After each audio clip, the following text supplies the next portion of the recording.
নমস্কার, কেমন আছেন সবাই? আশা করি ভালোই আছেন। আমরাও ভালো আছি। নতুন একটি ভিডিওতে সকলকে স্বাগত।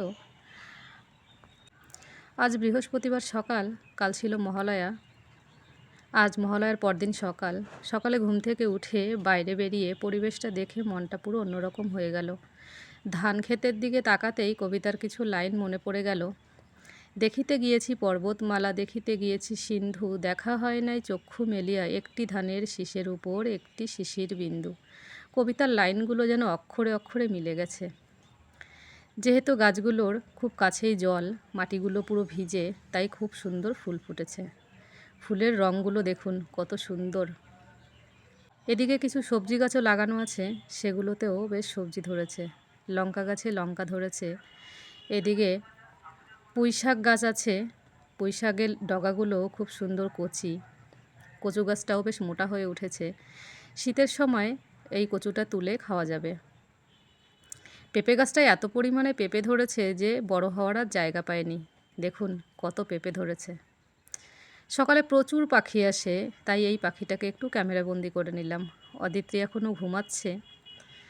ও যতক্ষণ ঘুমিয়ে থাকে ততক্ষণই বাড়িটা শান্ত।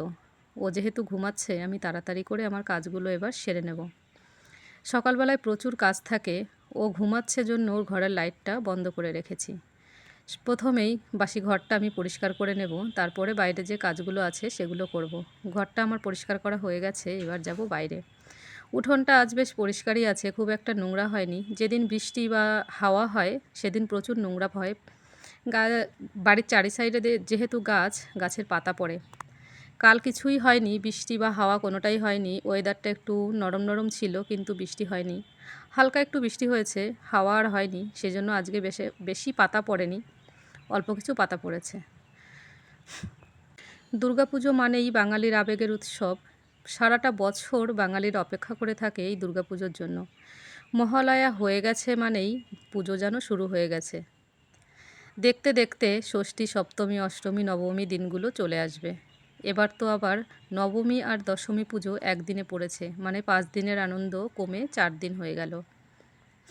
পুজোর কথা বলতেই ছোটোবেলার কথা মনে পড়ে।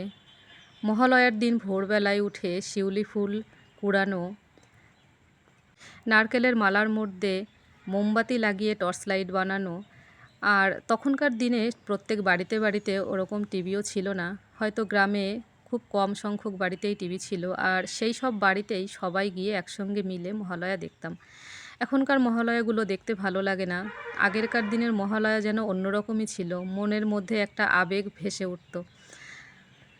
বাড়িতে একটা রেডিও ছিল, যেটাতে মহালয়া হতো, সেটা আমার ঠাকুরদা শুনতো। ঠাকুরদা রেডিওতে মহালয়া শুনতো, আমিও ওই মহালয়া শুনতাম। রেডিওর মহালয়া যখনই শেষ হতো, তারপরে টিভির মহালয়াটা শুরু হতো। আমাদের বাড়িতে তখন টিভি ছিল না। রেডিওর মহালয়া শেষ হতো, তারপরে পাশের বাড়ি টিভি ছিল, সেখানে যেতাম মহালয়া দেখতে।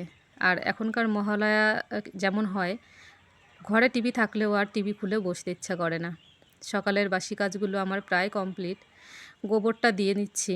যেহেতু আমাদের গ্রামের বাড়িতে গোবর দেওয়ার একটা চল আছে, সেটা সবাই জানবে। অদিতি উঠে পড়েছে, ওর দুষ্টুমিও শুরু হয়ে গেছে। বাড়ির পাশে যেহেতু ওর বয়সী তেমন কোনো বাচ্চা কাচ্চা নেই, তাই ওর খেলার সঙ্গী ওর ঠাম্মা আর দাদা। সকালবেলা ঘুম থেকে উঠেই তাই দাদার সঙ্গে খেলা শুরু হয়ে গেছে। অনেকক্ষণ আগে ব্রাশ করেছো? চলো ব্রাশ করতে হবে। না বলতে হয় না বাবা, আসো। ব্রাশ না করলে তোমার দাঁতে যে পোকাগুলো আছে না, সব চলে যাবে পেটের মধ্যে। তারপরে পেটে ব্যথা করবে। না না, ব্রাশ করতে হয় বাবা, আসো। আসো।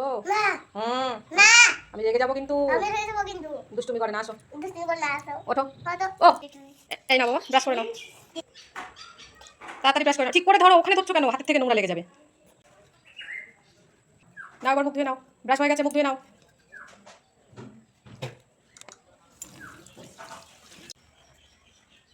এই নাও।